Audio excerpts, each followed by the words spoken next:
So now it's a question and answer.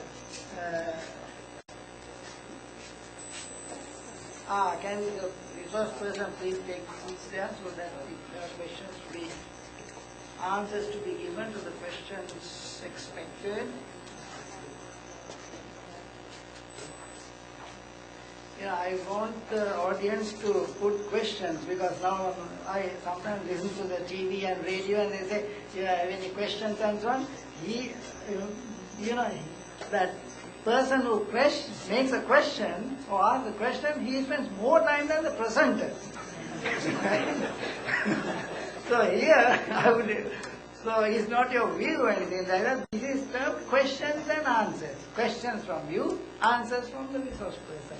So I can give you 10 minutes or 12 minutes for any questions from the audience. You can direct them to any one of the presenters.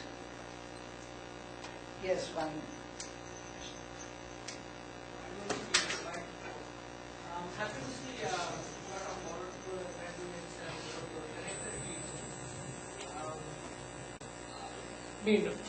I heard that production, power production, energy production, I think 24 rupees, and I think Dr. Tilak proposed that we had to increase it because subsidization of for some people, poor people paying less. Now, I have a little disagreement with it. I think what we need to do is produce it cheaper. Sri Lanka is still expensive. Production cost is expensive. Though recently we went to coal is the cheapest, but we still depending on the very expensive oil. I think if you look at social problems, still in electricity is going to increase, and finally it is coming to the same situation. If you increase to collect the cost, that's what I think. The other one is the question to, I forgot the gentleman next to Dr. Tilak, Mr. Nihal.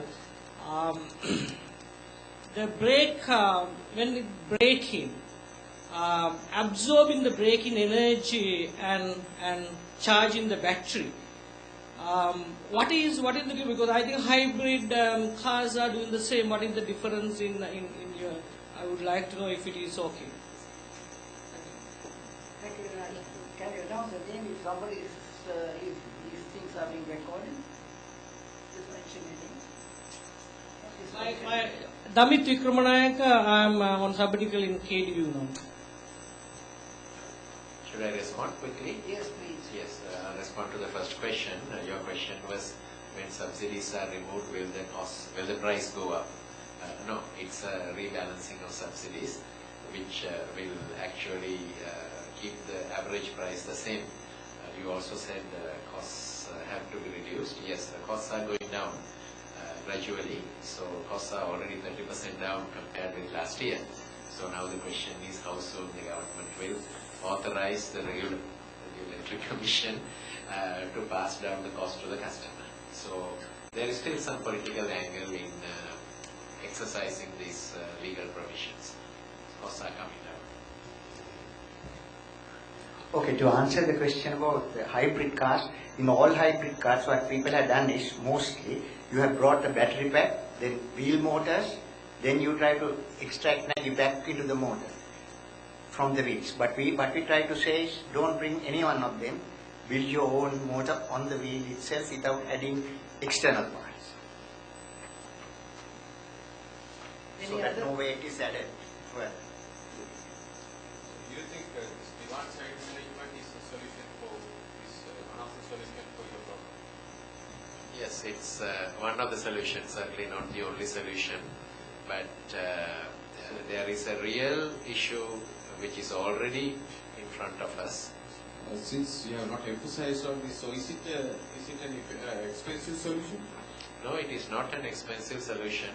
We'll have to examine how the customers will behave. So I gave you one example of equipment that can be used in the night to create a demand.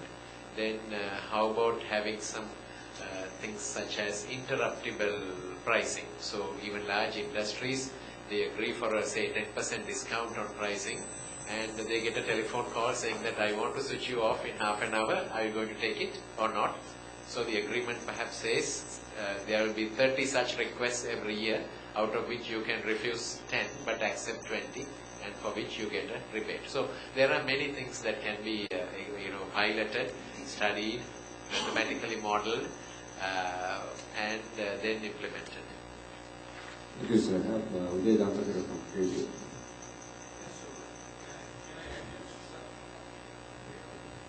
I can remember when we were students, PhD students, we had Economy 7 tariff in London, where the boiler which you use to heat water, of course, to take a bath in the morning, gets switched on automatically around 3 o'clock in the morning. And when you have that device, attached to the thing, then you get a revised tariff which is much cheaper than the other tariffs. So you can easily do that, even here, not a problem. Okay. Any other question? I don't want to entice people to ask a question. If you have no question, then I will sum up. Any other question you want to ask?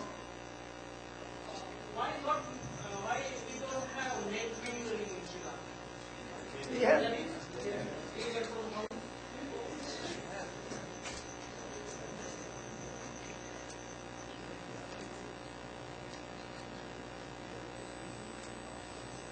Yes, I have another question. I am Rajiv Devra from KDU Engineering. CEB declares that our load factor is improving. It is a welcome situation actually.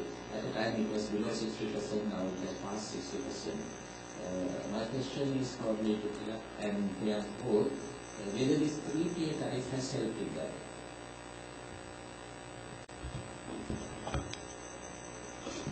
Once again, there is no adequate research to prove that.